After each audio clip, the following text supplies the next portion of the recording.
That camera cut off. I don't know why it did, but it did.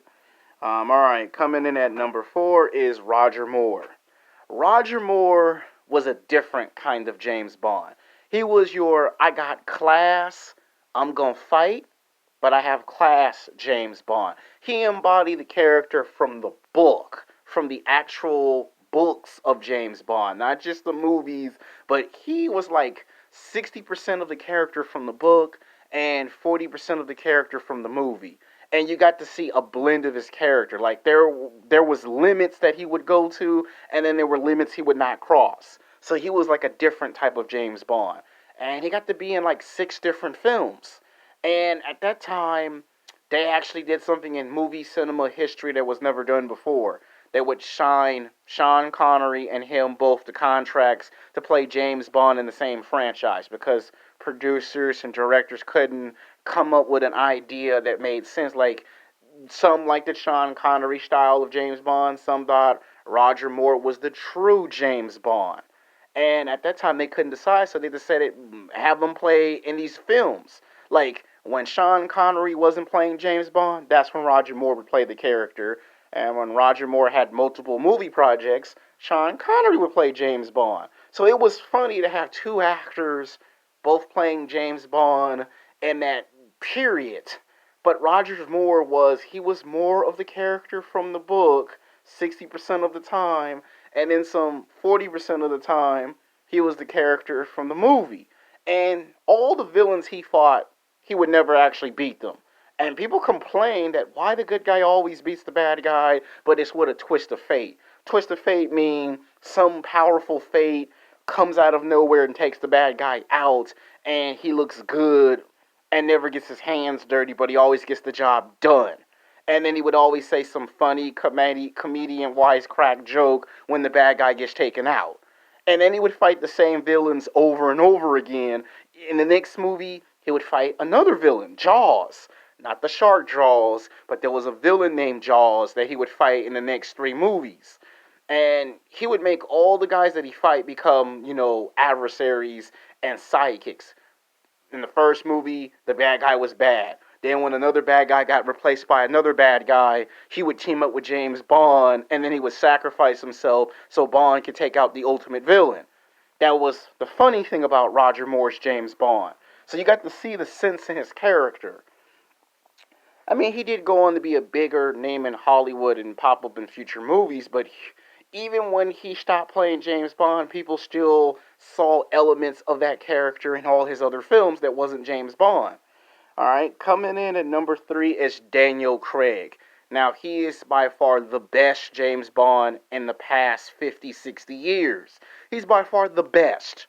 And he's right now the current James Bond, who's played like I think either four or five films of James Bond. And quite frankly, a lot of people like his character. A lot of people want to see his character go to the next level. And it's unfortunate that he decided he doesn't want to play the character anymore because he felt he's done all he could done with the character. It's nothing to take personal. He's by far the best. He's the current one we got. You know, been he's been playing this character for like almost 10 years. Back when he did Casino Royale, that was a good remake. And some people said his remake of Casino Royale was either just as good as the original or better than the one of Sean Connery's. Now, Quantum of Solace, we all know that film wasn't that well received. It was too short of a James Bond movie. It felt more like an episode to a James Bond movie than an actual James Bond movie.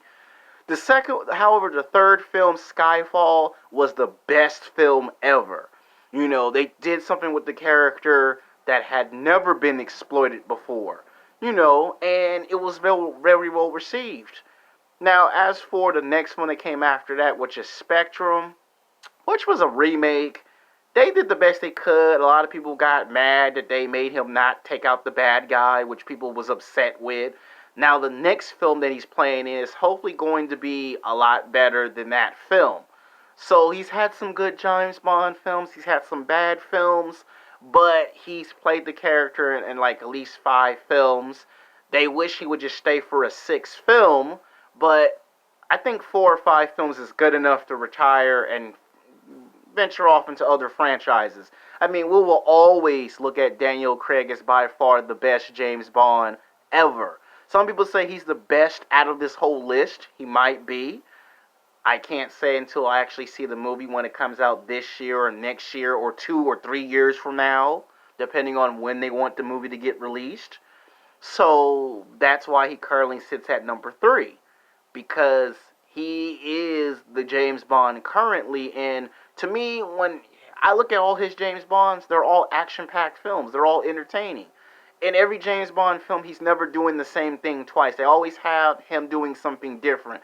What I like about his Bonds is they're called situation films, meaning he's always being put in different situations. He's got to find his way out of those situations. Before the movie's over, he resolves them. And of course, the women are very physically, sexually attractive. Like the Bond girls in his films are very good. In fact, Skyfall showed you that they were not afraid to experiment, because they had an actress that was in her 50s and she looked it pretty good. And you know that actress that was in Matrix Reloaded, who kissed Keanu Reeves as Neo? She was in that James Bond. So they kind of showed that they could take risk with this franchise and to trust his ability to allow him to take the character to different places where other actors in the past had those same ideas. They were not allowed to explore the character James Bond beyond what the script intended. So that's the good thing about Daniel Craig's James Bond. He got to explore the full range of this character and not just play around with it, but do things you never expect, like the 2012 Olympic gold medal games. It stands out because he was on a parachute, and they used the promotion of that to drop what? Skyfall, which was brilliant of them to do at that time. And that's why I say he got to do things with the character that other actors who played James Bond before never got to do. Coming in at number 2 is my personal favorite, Pierce Brosnan. Now, why is he number 2? Because I like the fact that he was one of those actors that kind of got to experiment with the character, but he also done something for that James Bond character that actors before and after were not good at, and that was staying consistent.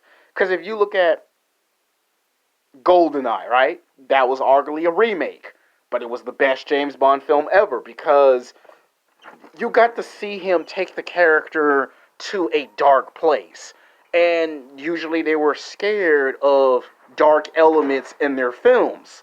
You never saw this with Roger Moore's character. You saw it with Timothy Dalton, a little dark, but not too dark, but a little dark. Like License to Kill, it got as dark as they can get. But here with Pierce Brosnan James Bonds, when you watch GoldenEye, it kind of got dark. Like, there was like doing a dark period in his life where, okay, you saw the golden age of James Bond, now let's show some of his dark years. And it was like they were letting it actually play out in these movies, and they were showing you a progression in his character. Like GoldenEye, he was in the prime of his career. He had a partner, not to ruin the movie for those that ain't never seen it. Then we get to the highly anticipated sequel, Tomorrow Never Dies, which I thought was a good name for the title. And the fact that they changed it up, it felt like James Bond meets Mission Impossible. Because they gave you a female James Bond, and they made it where you never expected him to have a partner in the second film, and they made it an Asian woman, who, by the way, I'm gonna mention in my next martial arts video. So yeah, I got a lot of videos coming up this week that are gonna be interesting titles.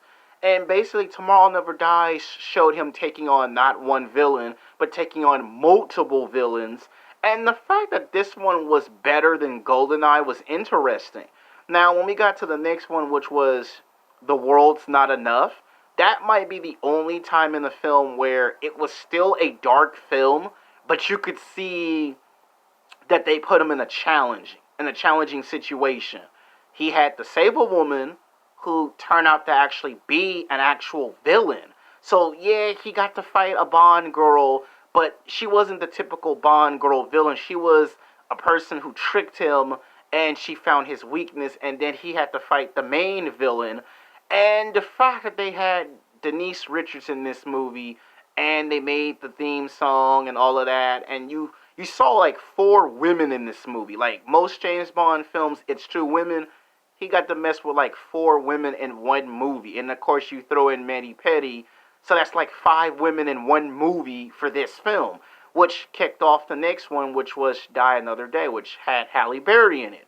And this was the James Bond movie where you could kind of see, all right, we're showing him towards the end of his career. You know, he's going to have to retire. And we saw him battle injury. And they put that in the movie because he got hurt on set filming the movie because he was hurt from The World Is Not Enough. And they carried it over into the next movie. And they just said, you know what? He's injured in real life.